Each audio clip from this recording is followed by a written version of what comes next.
क्या भारत का जेन सच में बीजेपी से नफरत करता है या फिर असली समस्या और रूट कॉज कुछ और है?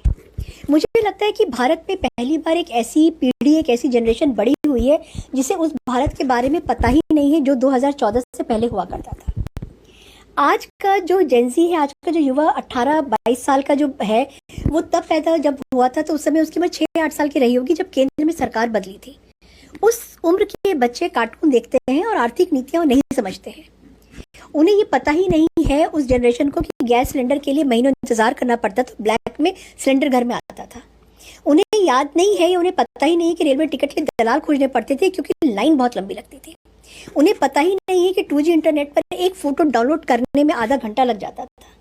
उन्हें ये पता ही नहीं है कि बिजली कटौती एकदम सामान्य बात हुआ करती थी और बिजली का आना सेलिब्रेशन।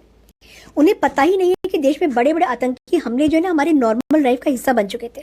कुकर में बम मिलता था, बैग में बम मिलता था, बस के नीचे, ट्रक के नीचे, कहीं पर भी। उन्हें पता ही नहीं है कि पासपोर्ट बनवाने में, सरकारी काम कराने में, बुनियादी सेवाओं के लिए कितनी भाग दौड़ करनी पड़ती थी, क्योंकि उन्होंने भारत को देखा ही नहीं है। उन्होंने जो भारत देखा है उसमें यूपीआई है, फटाफट आपका पेमेंट हो जाता है, सस्ता इंटरनेट है, एक्सप्रेस वे है, सड़कें आपकी आलीशान है, वंदे भारत है, एयरपोर्ट है, डिजिटल सेवाएं हैं, ऑनलाइन सरकारी सुविधाएं हैं। उनके लिए ये सब अचीवमेंट नहीं है, उनके लिए ये सब एक डिफॉल्ट सेटिंग है।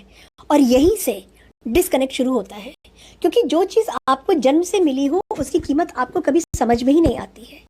जिस बच्चे का जन्म जो है, जब वो पैदा हुआ था तो एसी कमरे में पैदा हुआ था, उसे गर्मी का दर्द नहीं मालूम है, वो समझ ही नहीं सकता है। जिस पीढ़ी ने पानी की कमी को कभी देखा ही नहीं हो, उसे पानी का महत्व समझ में ही नहीं आ सकता है। और जिस पीढ़ी ने 90s और 2000s का भारत नहीं देखा, उसे आज का भारत नॉर्मल लगता है, सामान्य लगता है।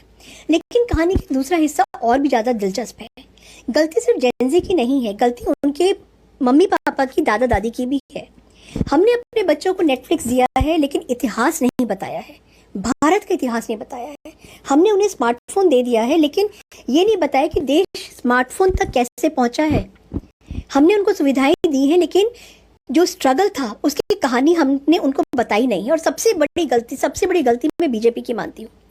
बीजेपी ने हमेशा अपनी उपलब्धियां, अपना अचीवमेंट्स गिनवाया है, लेकिन नई पीढ़ी को ये नहीं समझाया कि ये अचीवमेंट्स किस स्थिति से, किस सिचुएशन से निकल करके हासिल हुआ है।